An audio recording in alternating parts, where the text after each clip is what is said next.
finances, all the topics your grandmother told you not to discuss with friends.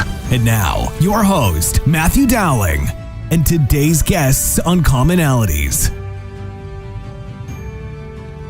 Well, thanks for joining us for another episode of Commonalities. I'm your host, Matt Dowling, and my guest today is a friend and former colleague of mine, Eric Davanzo. He's the state representative in the lower half of Westmoreland County.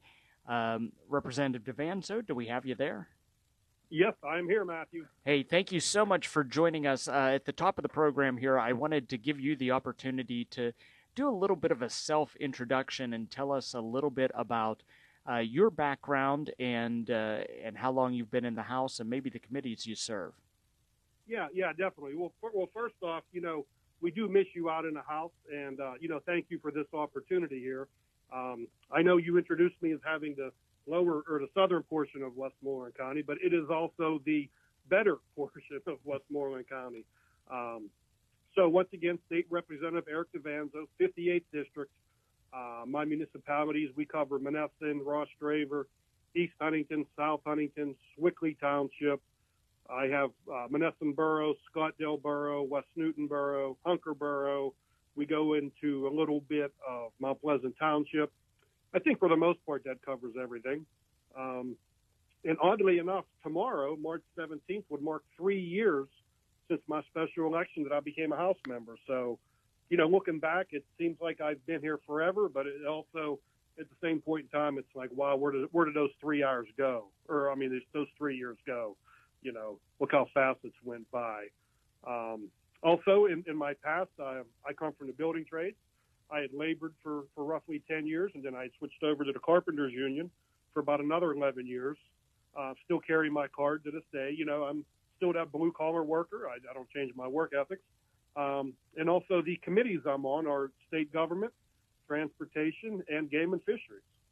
Well, you mentioned your background having been a union laborer and a union carpenter, and I want to start our conversation off today kind of coming from that side of things.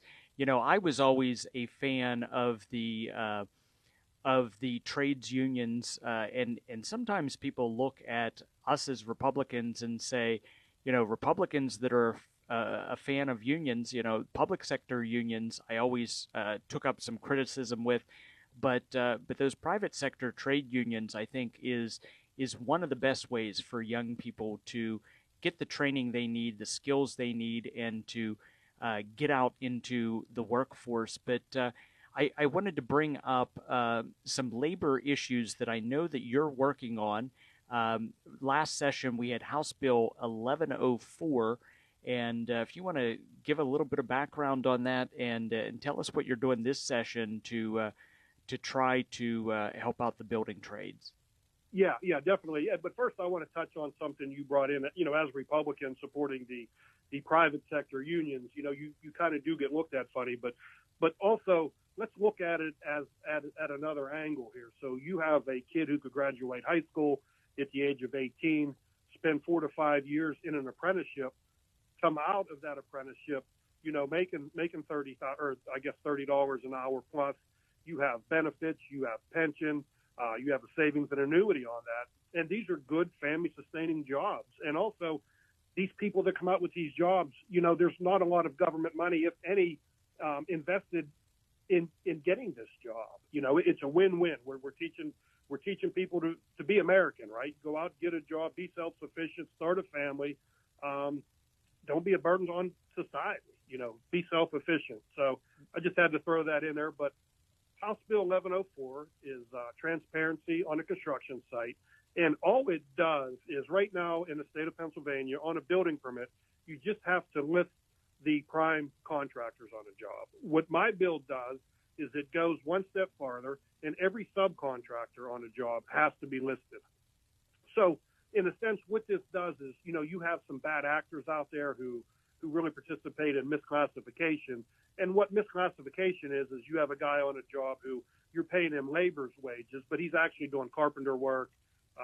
He could be doing electrical work. He's really performing a task and really not earning the wage that he should. And we have numerous contractors who repeatedly do this.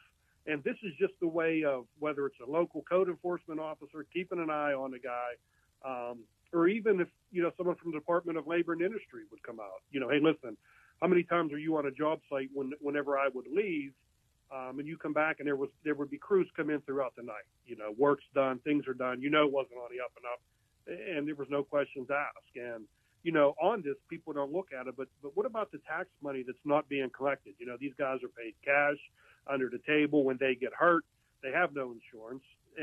Who foots the bill for all that? And we do. And, I don't know that 1104 is necessarily the perfect answer. It may not be the piece that completely wipes this out, but it's definitely an incremental change in the, possibly the next step to enforcing some of these things. Sure. So where is that bill right now? Has it been referred to a committee this session? When would that potentially be taken up? And how could members of our trade unions that want to see this bill passed, how can they help you out? Who should they contact, and so forth? Yeah. So right now the bill still sits. I didn't introduce it yet. We had the turnover in the House. The House wasn't organized. Now that we have the House organized, I'm just starting to look at it. Probably going to make a few tweaks on it to really get the bill out there. Maybe we put a dollar amount on it, because we know that these happen. Like this instance really happens on our hotels, condominiums, anywhere there's a lot of stucco on a building. Drive it, I should say, the correct terminology for that. So, maybe we come in at, hey, any job under $10 million that would be, maybe residential living or something like that, just to try to get that push. Because what happens is people look at this as, hey, listen, I've come from the building trades. I support them. This is a union-backed bill. They're just going to go out and target the non-union guys. And listen, that is the last thing that we want. And I'm actually working with 3 non-union firms in Westmoreland County to try to get this a win for everybody, because this isn't a union, non-union issue. This is really a construction industry situation here. So, and how we could help is, the building trades need to reach out to the members that are supportive of them and back them and say, listen, this is a piece of legislation that we're looking for. It may not be perfect, but that incremental change is where it's at. And I think if we would start it, we could always tweak it, down the road. Now, as we're talking about, what's going on job sites, I can't help but to think of some of the illegal immigrants that are actually working on job sites, and some of them are being forced into working on sites through labor exploitation and labor trafficking. I know we talk a lot about human trafficking, or maybe not even as much as we should, but that's a little bit more of a popular term. But I don't know that our listeners know a whole lot about the labor exploitation and the labor trafficking that's going on some construction job sites here in the United States. Yeah, definitely. So, we have labor brokers out there. They get a hold of these illegals. They bring them in and they actually sell their services to a labor broker. And, this labor broker could be no more than another illegal, or they could be a lawful citizen that has a form of transportation. They pick up these illegals, they take them to job sites, sell their services, but also, we're finding out that, it's not just the labor trafficking. Sex trafficking comes into it. Ultimately, they're both human trafficking, but also that comes with that is that dark world of drugs and just illegal activity. And it does exist in Westmoreland County. We have some evidence of a construction site here that is doing it, trying to work with some local law enforcement, to try to get out there, see what we can do with it. One of the issues that we have, though, is right now the Department of Labor and Industry is lacking enforcement officers. I think they have 4 for the state, and it just really isn't enough. And once again, this isn't a union, non-union issue. This is a construction industry issue. Once again, these guys are here. One, they're here illegally. And I don't know it. Listen, I don't support it, and I know you don't support that anyway. But, moving the step forward, these guys are coming in. It's not fair in the bidding process. They're coming in underbidding everybody. But the broker himself, he's making the money, right? He's then in return pocketing all this money, and giving peanuts to the workers, the guys that are here illegal. Now, for these illegals, I'm sure it's a win-win situation because wherever they came from, this is probably the most money that they've ever seen or, earned. Absolutely. Absolutely. I'm sorry to cut you off, but if you think back to, I want to say last year at this time, there was an execution-style shooting in Ross Straver. That was over labor trafficking. That's all that was about. There was a guy there that was stealing some other workers off of somebody else, and they didn't like it, and you see how it ended. So whenever you're going to go out and you're going to commit murder to protect your investment, you better believe that there's huge amounts of money here, and they're not going to stop short of protecting what they're doing. Well, and I think that's extremely concerning to know that that's happening in our very neighborhoods. You have some evidence to it happening in Westmoreland County. I'm sure it's going on here in Fayette County as well, and all through southwestern Pennsylvania. So I think we have to support the Department of Labor and Industry. And while I'm, not a huge fan, being a conservative myself, of adding additional bureaucracy, I think, as you stated, you only have 4 people that are doing that enforcement. So, we have to give the tools to the department so that they can make sure that these things aren't happening. We have to get to our first break today, Representative Davanzo, but when we come back, I want to talk a little bit about the state budget proposal that Governor Josh Shapiro just rolled out, and you guys heard about. Very different budget proposal than what we heard from his predecessor, Tom Wolf, but I want to get your thoughts and feelings on that. We'll be right back here on Commonalities. You're listening to Commonalities, where guests find common ground through uncommon conversations. We'll be back after this brief break to recognize our sponsors. Is your business using analog strategies in a digital marketing world? If so, then contact Matthew or Rebecca Dowling at Coordinated 360 for a professional consultation, where we bring in-depth knowledge and functional expertise with a holistic perspective. Coordinated 360 provides digital marketing, paid ad and media buying services, web design, social media management, video production, and more for businesses, organizations, and political campaigns. With decades of experience, Matt and Becky at Coordinated 360 can help you craft your unique message and share it with the world. For a no-risk media evaluation and recommendations, call 724-320-2212 or visit us online at www.coordinated360.com. Find us also on Facebook, Instagram, and Twitter, or email info@coordinated360.com. When it comes to buying a home, what you see isn't exactly what you get. That's why home buyers should call Dave Dowling at Grandview Inspections at 724-208-4108. You'll see colorful flowers, freshly painted walls, granite countertops, gleaming hardwood floors, and other touches. What you can't see is the cracks, ancient plumbing, dangerous wiring, or broken appliances that might be revealed when you hire a home inspector. And when it comes to home inspectors, knowing yours has the qualifications and experience needed should be your number one concern. Dave Dowling with Grandview Inspections is an architectural engineer with over 30 years of commercial construction experience and hundreds of inspections under his belt. A home inspection is an opportunity for you to hire an expert to walk through the home and prepare a report outlining the home's major components, what needs immediate attention, and what will require maintenance after you move in. Your home is one of your biggest investments, so make sure your investment is everything you hoped it to be. Call Dave Dowling at Grandview Inspections at 724-208-4108.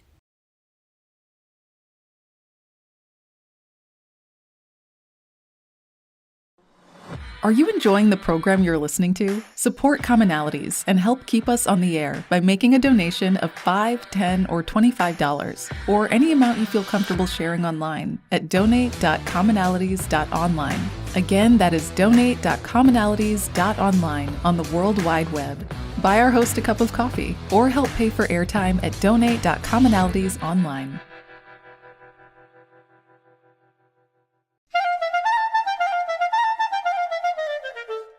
Hey Fayette County, ready to give a helping hand and have a lot of fun in the process? Then come out to the Uniontown Senior Center on Saturday, March 25th from 11 a.m. to 6 p.m. for a pierogi-making party hosted by me, Matt Dowling, and my wife Rebecca, as we make enough to feed 200 of our local seniors.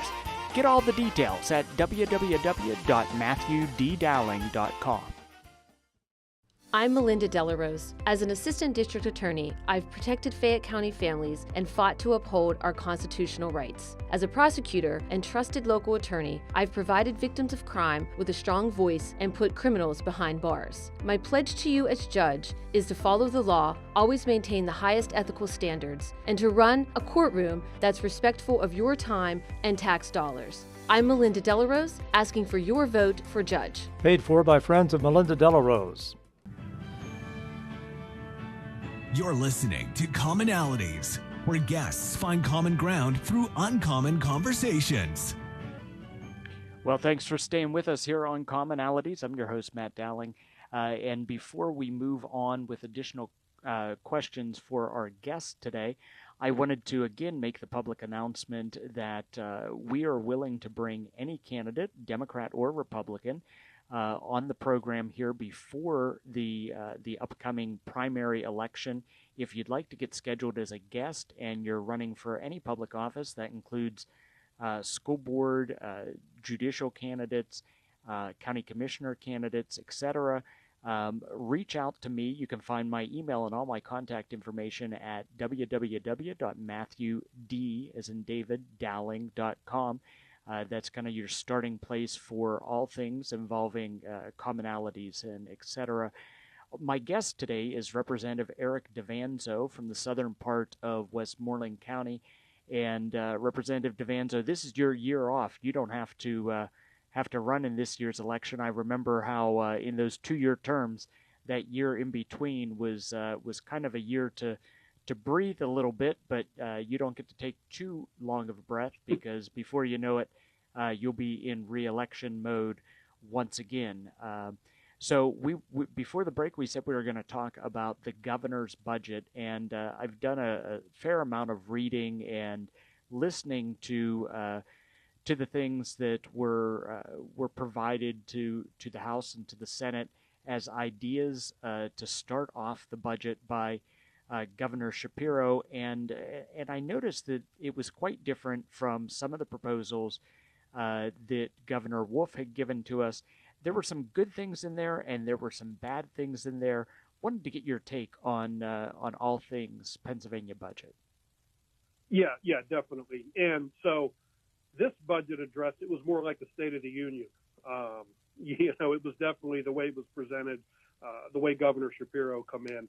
Definitely just a different demeanor, just a different tone all the way around it. But in his budget proposal, I believe he was around $44 billion, which was just about an 8% increase in spending, which at the end of the day, we could have all good things in it. We can all want it. But we have to remember that we cannot outpace our money collected. Right? Well, and I don't mean to cut you off there, Eric, but when I came into the House, the first budget that I worked on was below $32 billion.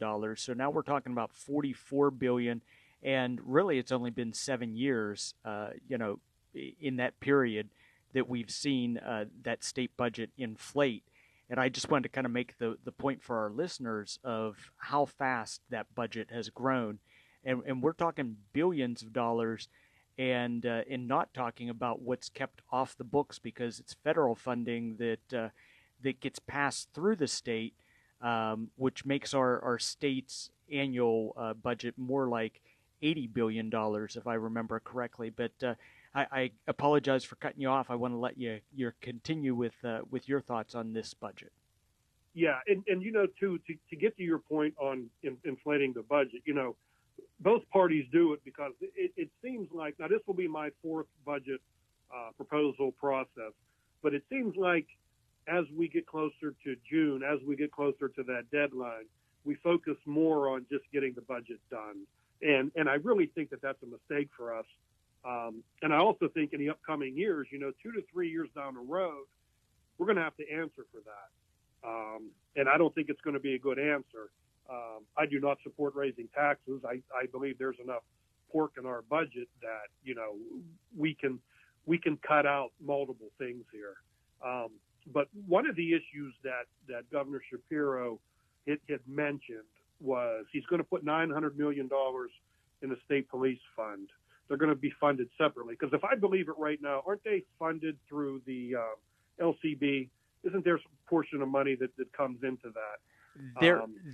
There's also some funding for the state police that comes out of the gas tax that we have here in Pennsylvania. And I don't want to get off on a tangent on that, but I know our listeners definitely have some complaints about what is the highest, or perhaps the second highest at this point, gas tax throughout the United States. And I never agreed. This was done under a Republican governor, under Governor Corbett years ago. But that state police funding, instead of being a separate line item, was rolled into the gas tax with some other revenues coming from other line items. But I really think that we should be supporting our law enforcement and making them their own line item, which I believe is what Governor Shapiro was talking about. Yeah, and that's, listen, I agree 100% with that, because one of the issues that we hear, especially back home right now, is we have lack of just law enforcement officers. And when you look at what's going on in the cities, Allegheny County, Harrisburg, Philadelphia, they're not prosecuting crime. So what happens? It just keeps growing and growing, and it spews out into rural PA. And now it's starting to really affect us, and we don't have the law enforcement officers to really go out there and crack down on it. So anytime we can support our officers in Gray, listen, gladly do that. And I think that is truly needed. We can get them their own fund, because if you remember, it may have been, I can't remember the bill, but one of the bills we were going to reduce the amount of spending, and right away the party from across the aisle, hey, listen, you guys are defunding the police. And listen, we are the last party that's out there defending the police, or defunding the police, So they'll get their own line item, their own money. We can adjust it. But 400 new state troopers, something that this Commonwealth needs. Another good thing in there, I think, that what Governor Shapiro did is he wants to speed up the permitting process with the DEP. We get lots of calls. Hey, listen, we want to come to Pennsylvania. We come in, we can't get permits. We can't get permits to even move any kind of dirt. And let alone whenever you get them back. The issues that were on the permit are resolved, and now there's 15 more. So, this fourth level of government, this bureaucracy that we live in, it needs addressed with. With our declining population, our youth is leaving the state. We need to create more jobs. We need good businesses. We need good family-sustaining jobs here, which would be great for us, especially in our region here.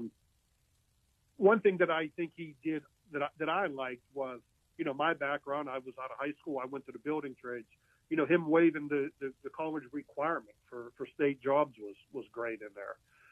On the other hand, one thing that he's trying to get in there is to raise the minimum wage to $15. I don't know. Listen, $7.25 isn't a livable wage, but also, isn't it supposed to be a baseline wage so that you get a job? You learn the value of the dollar, but you also it's lower, so you go out. And through building yourself up, you want to improve yourself. You want to move up to that better job. And to raise that floor to $15 an hour, to me, I'm not a fan of it. I think the market should drive that minimum wage. And I think right now, and I could probably say that our region, Fayette and Westmoreland County, that minimum wage is probably $11, $12 an hour, because you can see it at your Subways, your McDonald's, your gas stations. They're paying $15 an hour, if not more, with a $2,500 sign-in bonus, right? So hey, you make it 6 weeks, we'll give you $400. Kind of keep going with that, and like I said, I really believe the market should drive it. Yeah, I always thought that minimum wage would most effectively be linked to an automatic increase with what the inflation rate was, and very similar to how COLA increases in the state government work, where there's that automatic increase based on what the cost of living actually is. It would make sense that we follow some format like that. It would give businesses a chance to plan for the future, but that's not what we're seeing. We're seeing requests for these not incremental jumps, but for some really huge jumps that could really catch a small business off guard. Yeah, definitely. Like I said, I really think the market needs to drive it. And listen, if it's $7.25 and you're a small mom and pop shop and you have a great employee that comes to work on time, they're honest, you're gonna pay them more money naturally. And listen, anytime government gets involved setting wages, we in the government, it seems like how many times do we get it right? You know what I mean? So I don't feel that wage should be set by the government. And also, the other change is manufacturing, because what happens whenever you have a manufacturer worker who's making $20 an hour? Now all of a sudden somebody at Sheets is at 18. They're going to go to their employer and say, hey, listen, I need a raise now.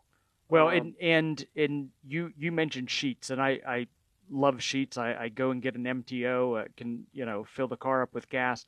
I just pulled up their jobs website, and they have a entry-level store team member that they're hiring at one of their Pennsylvania locations. Starting rate is $16 an hour, $1.50 extra per hour if you work between 10 p.m. and 6 a.m.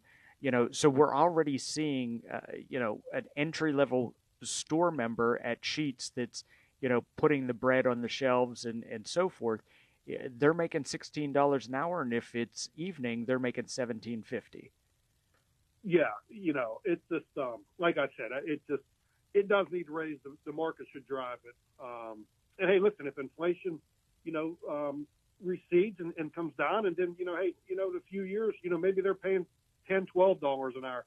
I really think for our area, $11 to $12 an hour probably is a true minimum wage here. Well, Representative Davanzo, we have to get our second break for the program in. When we come back, we'll be talking about some of the other things that you have on your legislative agenda for this session, as well as how people who may be listening from the Westmoreland County area, people that are your constituents, how they can interact with your office and contact you. But we'll be right back after this break with Commonalities. You're listening to Commonalities, where guests find common ground through uncommon conversations. We'll be back after this brief break to recognize our sponsors. Is your business using analog strategies in a digital marketing world? If so, then contact Matthew or Rebecca Dowling at Coordinated 360 for a professional consultation, where we bring in-depth knowledge and functional expertise with a holistic perspective. Coordinated 360 provides digital marketing, paid ad and media buying services, web design, social media management, video production, and more for businesses, organizations, and political campaigns.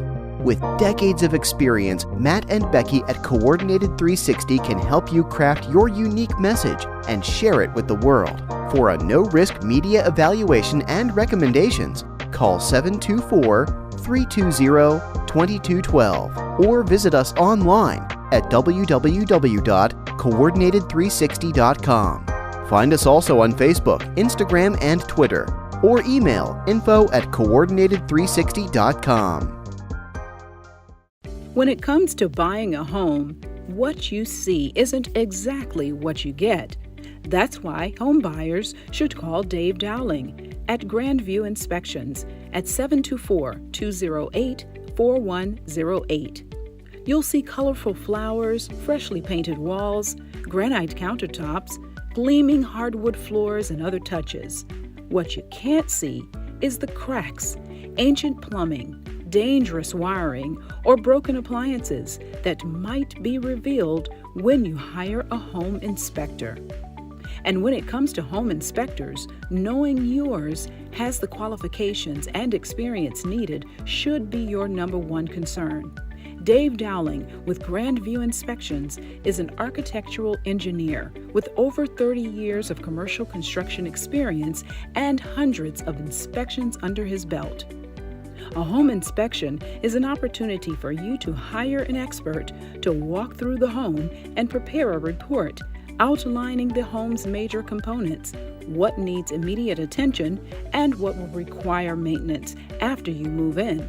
Your home is one of your biggest investments, so make sure your investment is everything you hoped it to be. Call Dave Dowling at Grandview Inspections at 724-208-4108.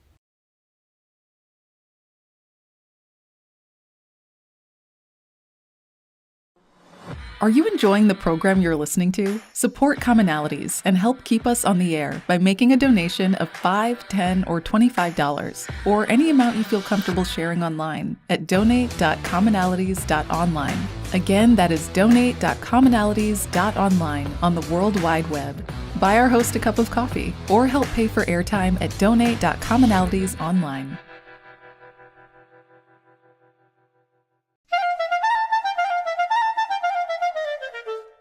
Hey Fayette County, ready to give a helping hand and have a lot of fun in the process? Then come out to the Uniontown Senior Center on Saturday, March 25th from 11 a.m. to 6 p.m. for a pierogi making party hosted by me, Matt Dowling, and my wife Rebecca, as we make enough to feed 200 of our local seniors. Get all the details at www.matthewddowling.com. I'm Melinda Delarose. As an assistant district attorney, I've protected Fayette County families and fought to uphold our constitutional rights. As a prosecutor and trusted local attorney, I've provided victims of crime with a strong voice and put criminals behind bars. My pledge to you as judge is to follow the law, always maintain the highest ethical standards, and to run a courtroom that's respectful of your time and tax dollars. I'm Melinda Delarose, asking for your vote for judge. Paid for by friends of Melinda Delarose. You're listening to Commonalities, where guests find common ground through uncommon conversations. Well, again, I want to make that public announcement that anyone running for any public office, regardless of party, is welcome to reach out to me. Visit MatthewDDowling.com for my contact information. We'd love to have you on the program so that we can educate voters here in the area what your thoughts and opinions are, and what you plan to do should you win election and take office. Again, that's MatthewDDowling.com. This is a public invitation to anyone who's running for public office. Also, you heard the promo about our March 25th pierogi making party. And Representative Davanzo, are you a fan of pierogies? Love pierogies. Love the pierogies. If you're from southwestern Pennsylvania, you know that Polish and Slovak heritage has really been in our community for a long time, and so we're going to be making pierogies for 200 of our seniors that visit the Community Action Senior Centers that week, and it's going to be a lot of fun. We'll have some polkas in the background, etc. So we invite everyone in the community to come out. Again, visit MatthewDDowling.com. There's a banner that says pierogi party registration. Click on that and you can find all the details there. My guest today is Representative Eric Davanzo, and Representative Davanzo is a state representative in the Westmoreland County area.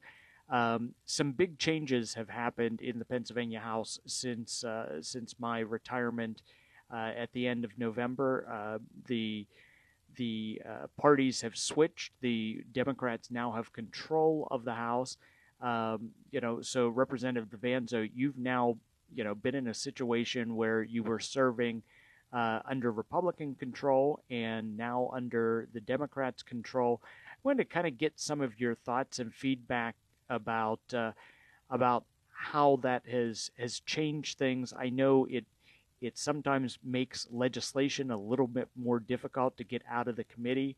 And, the majority leader now is going to be scheduling bills with the speaker to get them run on the House floor. So it may not be as easy as it was during my time of service for a Republican to move a bill, but hopefully we're working in tandem, both sides of the aisle, to move important legislation. So I wanted to give you a chance to talk here a little bit about what your legislative agenda is, and if you think it's going to be more difficult to move those bills this session. Yeah, you know what? So I think it's going to be extremely difficult. But one thing that I always try to do is I always try to go to the other side of the aisle, the friendships over there, the communications. Because listen, there are things we agree on, right?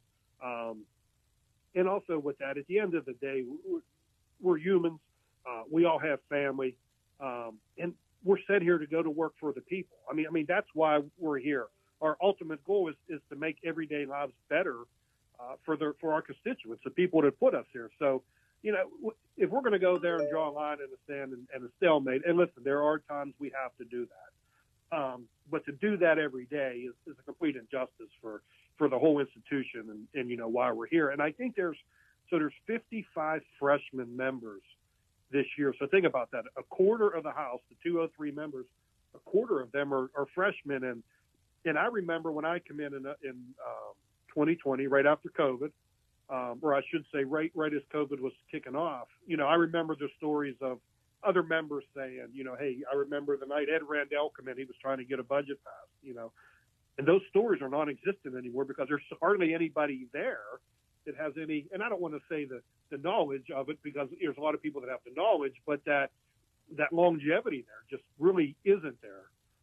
But I also think that could open up the door for some of us that are willing to go across the aisle. Hey, listen, we're here ready to work, willing to work. Matt Bradford is the majority leader. I'd like to think I have a decent relationship with him. But at the end of the day, he's loyal to his party. And if his speaker doesn't want to run it or the governor doesn't run it, at the end of the day, he's not going to. So that's just part of being in a majority with the power, I guess. Yeah, and like I said, that's like a major change that we've seen. But at least in the budget address that we were talking about before the last break, I did see Governor Shapiro kind of lay out some things that I think would be more popular for the conservatives that are in the House. Of course, like we talked, there were some things that conservatives wouldn't like. But I think there was a little bit of an olive branch from the governor's office looking to work with both parties. And I think it's good to remember the fact that Governor Shapiro was a House member himself, and he kind of understands that process. Yeah, definitely understands the process. And once again, I think that helps, because his legislative aide is a Republican. A lot of our leadership members have a good relationship with Mike Verb. And listen, you got to pull every tool out of the toolbox you can to get legislation moving. Listen, it's hard enough whenever you're in the majority party and have the power to get legislation moving, let alone what we're up against now. But, Governor Shapiro it appears to show a willingness to work. But only time will tell. His aspirations of maybe one day being president, it may help us. And then again, it may come back to hurt us too. Yeah, and I've talked with a number of guests throughout the last couple of months, but we no longer have on either side a huge number of members, a huge advantage with members from one party or the other, and having those numbers a little bit closer. At one point in time, I know we were at 2023. More Republicans than Democrats. Now you're only separated by one or two members, and my question to all of my guests has been, will this force the parties to work more in tandem and together, or will it really create a stalemate where things aren't going to move at all? So, I want to get your thoughts on that. Yeah, so that's a good question. I can see it. I can see it where, you're going to have some members of both parties that are running for magistrate judges. One's running for, I believe, county executive in Allegheny County. And the natural process, there's a good chance that, we could, just by natural selection, so to speak, as some members move on, we could have the majority by the end of the year, if not this time next year. And also, it could swing the other way. But I think that it's our job. It's our duty to really come together, focus on the people that put us here, focus on the needs of the everyday individual here. We have to focus and make Pennsylvania better.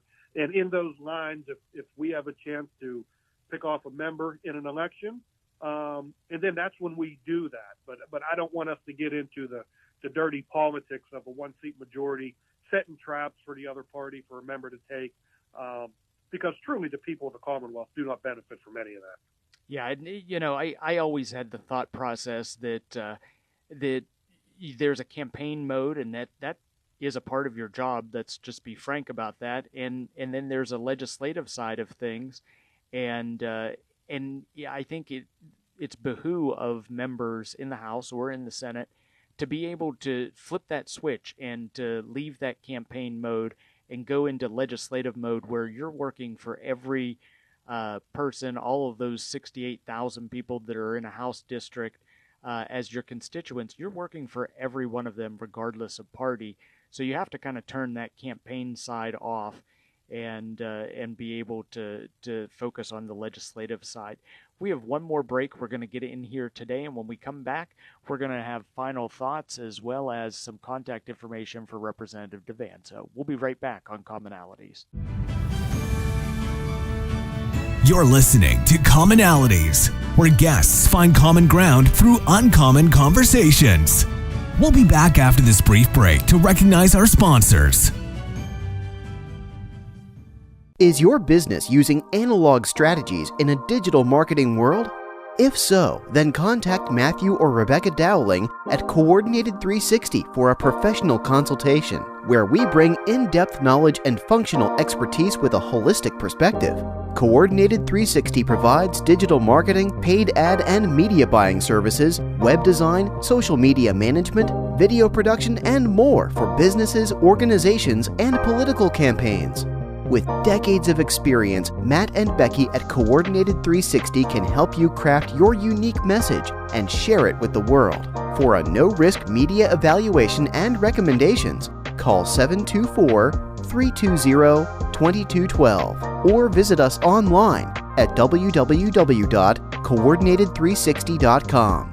Find us also on Facebook, Instagram, and Twitter, or email info@coordinated360.com. When it comes to buying a home, what you see isn't exactly what you get. That's why home buyers should call Dave Dowling at Grandview Inspections at 724-208-4108. You'll see colorful flowers, freshly painted walls, granite countertops, gleaming hardwood floors, and other touches. What you can't see is the cracks, ancient plumbing, dangerous wiring, or broken appliances that might be revealed when you hire a home inspector. And when it comes to home inspectors, knowing yours has the qualifications and experience needed should be your number one concern.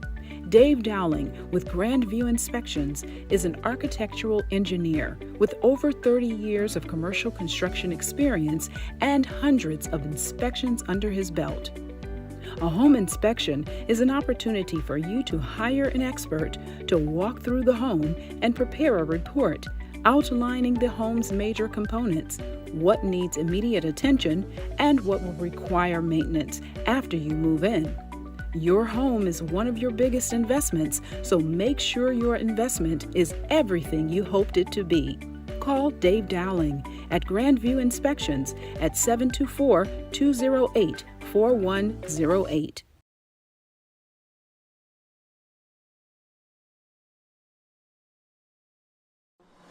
Are you enjoying the program you're listening to? Support Commonalities and help keep us on the air by making a donation of $5, $10, or $25, or any amount you feel comfortable sharing online at donate.commonalities.online.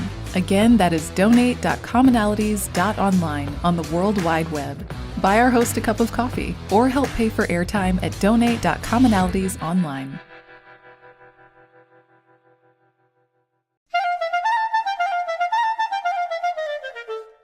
Hey Fayette County, ready to give a helping hand and have a lot of fun in the process? Then come out to the Uniontown Senior Center on Saturday, March 25th from 11 a.m. to 6 p.m. for a pierogi making party hosted by me, Matt Dowling, and my wife Rebecca, as we make enough to feed 200 of our local seniors. Get all the details at www.matthewddowling.com. I'm Melinda Delarose. As an assistant district attorney, I've protected Fayette County families and fought to uphold our constitutional rights. As a prosecutor and trusted local attorney, I've provided victims of crime with a strong voice and put criminals behind bars. My pledge to you as judge is to follow the law, always maintain the highest ethical standards, and to run a courtroom that's respectful of your time and tax dollars. I'm Melinda Delarose, asking for your vote for judge. Paid for by friends of Melinda Delarose.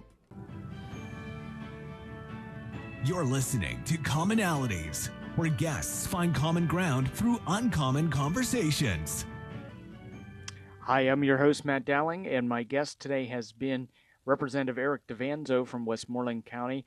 We have about 90 seconds, Representative Davanzo, so in that time, give us your contact information and how people can interface with your office, and if you have any upcoming legislative events that people may wish to attend. Yeah, well, first off, all this talk on pierogies there, you got me hungry here, so I'm going to start Googling some things there. But, so my main office, my district office is in West Newton, 119 North Water Street. Phone number is 724-929-2655. My website is www.repdavanzo.com. Email is edavanzo@pahousegop.com. I have a Facebook page. Feel free to go on there and, like it. And hey, listen, our doors are always open. There's nothing here that we haven't heard, and there's no such thing as, people would call and say, listen, this is silly, but what do you think about this? Or I need help with this. There's nothing too silly here. We are here to help regardless. So please feel free to reach out. Well, we have to wrap things up. This has been another episode of Commonalities. Join us next Tuesday and Thursday, where we will have additional guests to talk about their candidacy for public office. Thanks for listening. This has been Commonalities, a show where guests find common ground through uncommon conversations. Copyright 2022 Coordinated 360. All public rebroadcasts should be done with prior written approval from Matthew Dowling. All requests should be sent to info@coordinated360.com. Thank you for listening to Commonalities.